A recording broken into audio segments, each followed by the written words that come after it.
الحمد لله رب العالمين والصلاة والسلام على سيدنا محمد الأمين وعلى آله وصحبه ومن تبعهم بإحسان إلى يوم الدين. كنا ذكرنا أن التوسل بالأنبياء والصالحين ليس شركا وليس عبادة لهم. On a dit, le Cheikh Abdullah a abordé dans son livre الشرح القويم على الصراط المستقيم صحيفة 545 que le fait de faire tawassul par les prophètes et les saints, ce n'est pas de shirk, et le fait de faire tawassul, demander à Allah Ta'ala par le mérite des prophètes et des saints, c'est pas une adoration pour eux. لأن الناس عند الله ليسوا بمستوى واحد. Les gens, selon le jugement de Dieu, ils sont pas au même niveau. Même les croyants, les musulmans, ils sont pas au même niveau. Même les prophètes, messagers et les saints, il y a des degrés. تلك الرسل فضلنا بعضهم على بعض. Il y a des messagers qui sont plus gradés que d'autres, comme Allah Ta'ala l'a dit dans le Coran al-Karim. Et dans les saints aussi.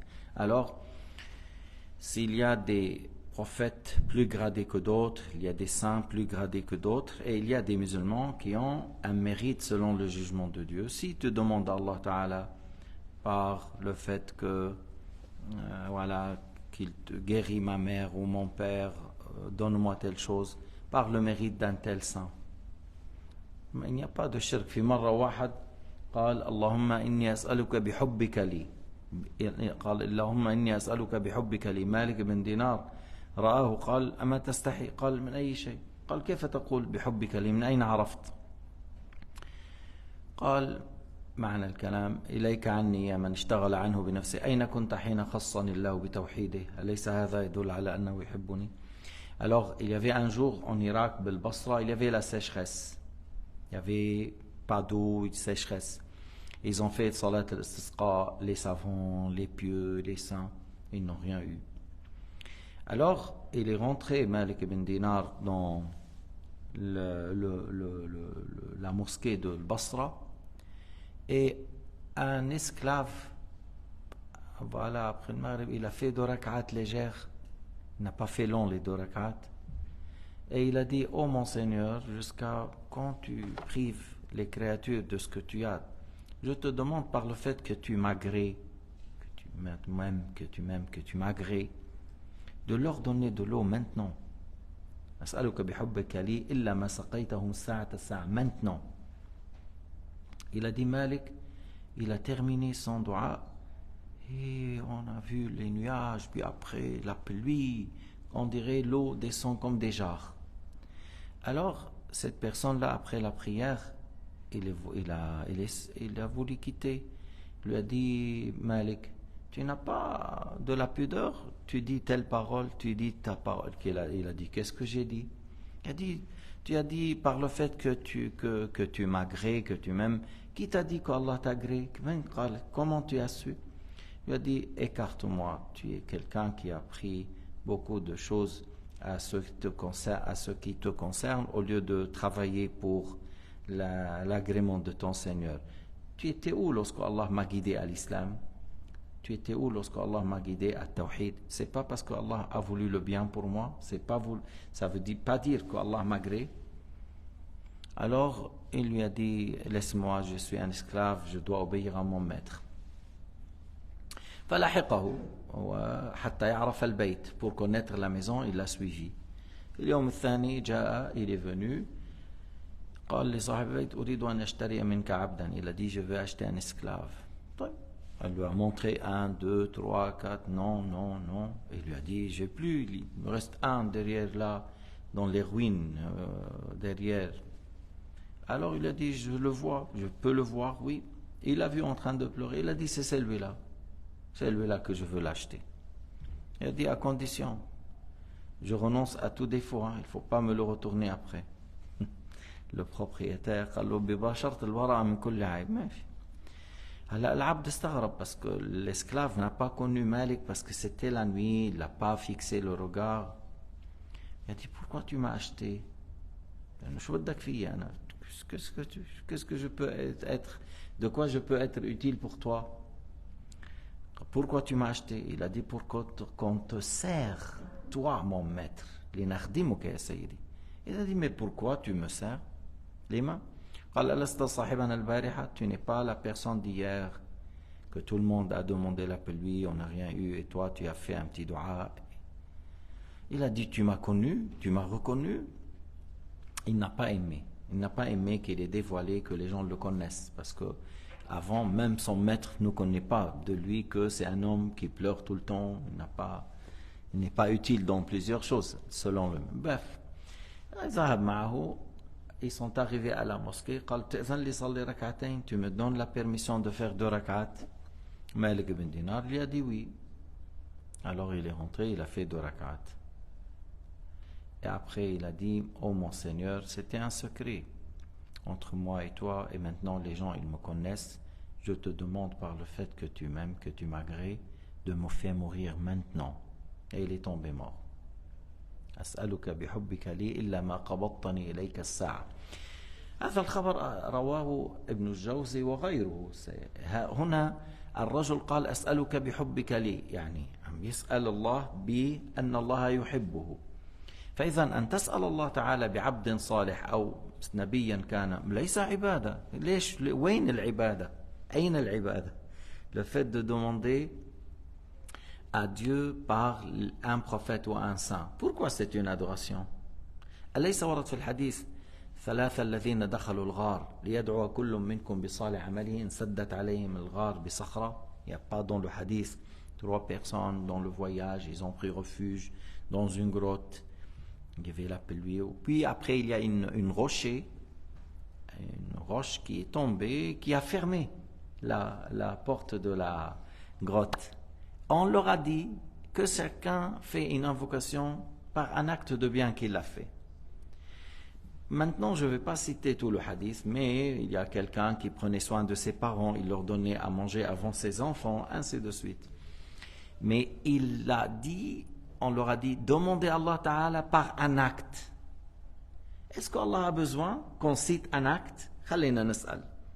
هل الله يحتاج أن نسأله بعمل صالح؟ Allah لا يحتاج.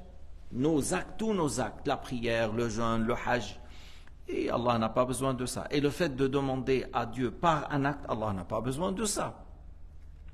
Mais ça a été permis de demander à Allah Ta'ala par un acte de bien. Je te demande par tel acte. Si tu sais que j'ai fait cet acte pour l'agrément, pour ton agrément, pour toi, alors fais que la roche soit écartée. Et ils ont demandé chacun par un acte de bien qu'il a fait. Celui-là qui donnait le lait à ses parents avant les enfants, l'autre il y avait une cousine qui lui demande de l'argent, il a dit tu me laisses faire la fornication, et après il a pleuré, il a tremblé, il lui a dit oui, quoi, je t'ai forcé? Il a dit non, mais je te demande à Dieu de ne pas faire ça, parce que c'était le besoin, c'était... Voilà, j'ai jamais fait ça. Alors il s'est levé, il a dit l'argent pour toi, et il a regretté, il s'est repenti. Et le dernier, son employé, lorsqu'il lui a donné le salaire qu'ils ont fixé, il a trouvé peu, il n'a pas pris. Il n'a pas pris le salaire de son travail, le contrepartie de son travail. Et il est parti, il était en colère, il voulait plus, mais ils ont fixé telle somme. Et il n'a pas voulu, il a voulu plus. Et il est parti. Alors l'autre, il a fait travailler cette somme jusqu'il y avait une fortune. Lorsqu'il est revenu des années après, il lui a donné la fortune. Et il ne m'a pas donné cette somme. Il a dit tout ça c'est à toi. Et il a demandé à Allah Ta'ala d'écarter la rocher. Et le rocher a été écarté. ماشي. إذا جاز التوسل بالعمل الصالح كيف لا يجوز التوسل بالأنبياء؟ الأنبياء أفضل من العمل الصالح. Si on a pu demander à Allah Ta'ala par l'acte de bien, un acte de bien, si on a demandé à Allah Ta'ala par un acte de bien, les prophètes sont meilleurs que les actes de bien. Les prophètes sont meilleurs. الأنبياء أفضل من الكعبة. المؤمن أفضل من الكعبة. Le croyant est mieux que la Kaaba. المؤمن أفضل من الجنة. Le croyant est mieux que le paradis. Alors, comment? بس نحن عم نقول انه هذا منهم غلو تكفير ليقتلوا. À l'époque, ils ont fait ça, de dire ces gens-là, ils ont fait shirk pour les tuer. Et ils ont tué avec le soutien des Anglais, les armes des Anglais, les argent d'Anglais. Sinon, ils étaient des gens inconnus dans les déserts de Najd, parmi les plus moches des êtres humains. هيدول النجديون هؤلاء قبائل نجد هيدول الوهابيين من أبشع خلق الله. روح شوفهم. Allez voir. تشوف المناظر المرعبة. Tu vois des visages choquants. Mais s'il n'y avait pas l'argent et l'Angleterre derrière, on ne les connaît pas. On ne les connaît pas. Et ils ont fait ça. Ils ont pris l'idéologie de Ibn Abdul Wahhab pour tuer les musulmans, pour tuer les pèlerins, لقتل الحجاج. حجاج المصريين بعد ما أخذوا مكة قتلوهم. بعدين ما عادوا الناس فين. À un certain moment, les gens ne venaient pas au Hajj parce qu'ils les tuaient, ils les considéraient مشركين. والدليل على ذلك ما رواه البيهقي بإسناد صحيح عن مالك الدار وكان خازن عمر قال أصاب الناس قحط في زمن عمر فجاء رجل إلى قبر النبي عليه الصلاة والسلام فقال يا رسول الله استسق لأمتك فإنهم قد هلكوا. هذا الحديث ذكرته الآن نقرأه. Alors le Bayhaqi a rapporté de Malik al-Dar qu'il était trésorier chez Omar. Et ils disent certains, oui, mais Malik al-Dar inconnu. Alors le trésorier de Omar inconnu. Omar met un trésorier pour l'argent et on ne connaît pas, alors il n'est pas digne. Omar, il met quelqu'un comme responsable de trésor islamique et il n'est pas digne. حتى تشوف كيف الوهابية يقول لك مين مالك الدار. طيب إنسان هذا خازن عمر لابد أن يكون أمينا. مهم. Alors, au temps d'Omar, il y avait une sécheresse. Un homme est venu vers la tombe du prophète. Yani min as-sahaba, un homme parmi les compagnons. Et ce compagnon, ça a été cité dans un autre hadith qui s'appelle Bilal ibn al-Harith al-Muzani. ماذا قال استسقي لأمتك فإنهم قد هلكوا. Ô prophète, demande à Allah Ta'ala la pluie pour nous parce qu'on va périr. فأتي الرجل في المنام. L'homme est venu et il a vu le prophète dans le rêve. قيل له أقرئ عمر السلام وأخبره أنهم يسقون. Tu adresses le salam à Omar de notre part et tu lui dis que vous allez avoir la pluie. Et tu lui dis al-kays al-kays, يعني sois intelligent, fais un effort Omar, اجتهد, fais quelque chose pour sauver la communauté musulmane. فأتى الرجل عمر فأخبره. L'homme est venu vers Omar pour lui dire qu'est-ce qu'il a vu dans le rêve. Et probablement il lui a dit qu'est-ce qu'il a été vers la tombe. Et par la suite le prophète est venu dans le rêve pour lui parler. فبكى عمر وقال يا رب ما آلوا إلا ما عجزت. Omar a pleuré, il a dit moi je n'arrête, je cherche toujours à faire de mon mieux sauf c'est quelque chose qui me dépasse. Là il s'agit de la pluie, qu'est-ce que je peux faire? C'est pas dans mes moyens de faire descendre la pluie. فإذا جاء في تفسير هذا الرجل أنه إيش بلال بن حارث المزني من قال سيف. أحد الحفاظ اسمه سيف في كتاب الفتوح il a dit il s'appelle Bilal bin Harith al-Muzani الصحابي. c'est un صحابي, c'est un compagnon. فإذا هذا الصحابي قصد قبر النبي للتبرك وقال يا رسول الله استسقي لأمتك وطلب منه بعد موته طلب منه شيئا. الوهابي يقول هذا هو الكفر, هذا هو الشرك, وهذا الصحابي تعلم عند رسول الله وأنتم تقولون هذا شرك في الألوهية, هذا شرك في الألوهية كذا يقولون. طيب تلاميذ الصحابة مشركون, تلاميذ ابن تيمية مؤمنون, يعني أو تلاميذ النبي مشركون, تلاميذ ابن تيمية مؤمنون. C'est un compagnon. Le Wahhabi dit cet acte-là, c'est ça le grand shirk, c'est ça la mécréance. Alors d'après eux, les compagnons sont mécréants et eux, qui ont appris chez Ibn Abdul Wahhab, ils sont les musulmans. Comment on peut accepter ça? Comment peut-on accepter de déclarer les compagnons du prophète Mohammed mushrikin et que c'est eux qui connaissent l'islam? فإذا بطل دعوة ابن تيمية أن هذه الزيارة الشركية. ابن تيمية يقول إذا بتزور القبور للبركة والدعاء عندها والتوسل شرك. كذاب, tu es un menteur. ce compagnon était vers la tombe du prophète Mohammed et il a demandé à Sayyidina Mohammed de faire des invocations en faveur de sa communauté. Ça, c'est un compagnon. Sinon, on parle, il y a beaucoup de choses qui ont eu lieu après par Tabi'in et Atba' Tabi'in. Beaucoup. Parce que c'était une chose permise. C'est pour cela que les musulmans ont fait. وقد قال الحافظ ولي الدين العراقي في حديث أبي هريرة أن موسى قال ربي أدنني من الأرض المقدسة رمية بحجر.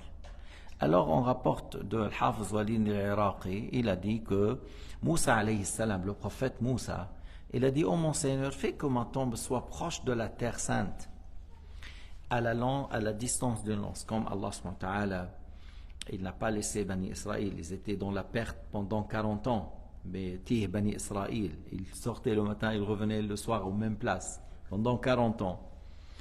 Alors, lorsque la mort est arrivée, il a dit Moussa que ma tombe soit proche à la distance d'une lance. Et Allah Ta'ala lui a donné. وأن النبي قال والله لو أني عنده لأريتكم قبره إلى جنب الطريق عند الكثيب الأحمر. Alors Sayyidina Muhammad a dit que si je suis là-bas, j'allais vous montrer la tombe du prophète alayhi salatu wassalam vers un endroit ou une petite colline où il y a de la sable rouge, de la terre rouge. Il a dit la tombe de Moussa est là-bas. وفي هذا استحباب معرفة قبور الصالحين. Pourquoi le prophète il a dit si j'étais là-bas j'allais vous montrer la tombe? Pourquoi il va leur dire c'est la tombe de Moussa? C'est pour rendre visite, c'est pour faire ce qu'il faut comme respect à cet endroit et le rendre visite et faire des invocations à côté. قال الحافظ الضياء حدثني سالم التل قال ما رأيت استجابة الدعاء أسرع منها عند هذا القبر. Alors Diya al-Maqdisi, il a dit qu'un homme qui s'appelait Salim Tal, il a dit j'ai jamais vu l'invocation est exaucée dans une place comme à côté de telle tombe, en parlant de la tombe qu'on pense que c'est la tombe de Moussa. وحدثني الشيخ عبد الله بن يونس المعروف بالأرمني أنه زار هذا القبر وأنه نام فرأى في منامه قبة عنده وفيها شخص أسمر فسلم عليه وقال له أنت موسى كليم الله أو قال نبي الله فقال نعم. Alors on rapporte encore de Cheikh Abdullah, fils de Yunus, al-Ma'rouf par l'Arménien, qu'il a visité cette tombe et qu'il a passé la nuit à côté. Il a mis là et il a passé la nuit là-bas. Et il a vu dans le rêve un homme à Bazané. Et il lui a dit, toi tu es Moussa, le prophète de Dieu ou le prophète à qui Allah a parlé. Alors il lui a dit oui. Il lui a dit dis-moi quelque chose, c'est-à-dire dis-moi quelque chose. Il a demandé à Moussa dans le rêve de lui dire quelque chose. Il a fait signe de 4 doigts. Mais il a dit voilà, je voyais comment ils sont longs les doigts de Moussa. فانتبهت ولم أدري ما قال. Je me suis réveillé mais j'ai rien compris. Qu'est-ce qu'il me dit? فأخبرت شيخا الذيالا. Il y a un cheikh qui connaît l'interprétation des rêves. فقال له يولد لك 4 أولاد. Il a dit tu auras 4 fils. Il a dit j'ai une épouse mais j'ai pas encore consommé le mariage avec elle. Il a dit non, c'est pas avec celle-là, tu auras une autre. Il s'est marié avec une autre et il a eu 4 enfants comme il a vu dans le rêve. يعني رجوع إنه سيدنا محمد عليه الصلاة والسلام قال لو كنت هناك لأريتكم قبره. Si j'étais là-bas je vous indique la tombe de Moussa عليه السلام. هلا هو المسلمون هذا القبر معروف يعني بايش كيف النبي أشار comme le prophète a décrit et comme certains ont vu dans le rêve et comme le prophète a décrit l'aspect et qu'il est proche, tu vois. Mais les juifs ne le considèrent pas, ils disent pas, pour eux c'est pas ça. Mais pour nous les musulmans on a certaines choses. C'est pour cela ils concurrencent pas les musulmans dans cette place. Mais pour la tombe de Ibrahim Khalil, ils font beaucoup de problèmes aux musulmans à ce sujet. Et pour l'Aqsa, Al-Masjid al-Aqsa encore, ils font des grands problèmes, ils font des tunnels partout pour faire tomber la mosquée en prétendant qu'ils veulent par la suite faire le temple de Sulayman. قبر موسى قبل جبل المقدس يوجد هناك بأريحة مقام كبير له 4 أبواب. Avant Beit el-Maqdis, il y a avant يعني la place qui s'appelle Ariha, parce que depuis là ça commence la terre sainte, هناك الأرض المقدسة. Il y a une tombe qui a une place d'une maqam, il y a 4 portes, Sharqi wa Gharbi, Shamali, Janoubi. Les musulmans, ils l'ont construit pour rendre visite à cette tombe.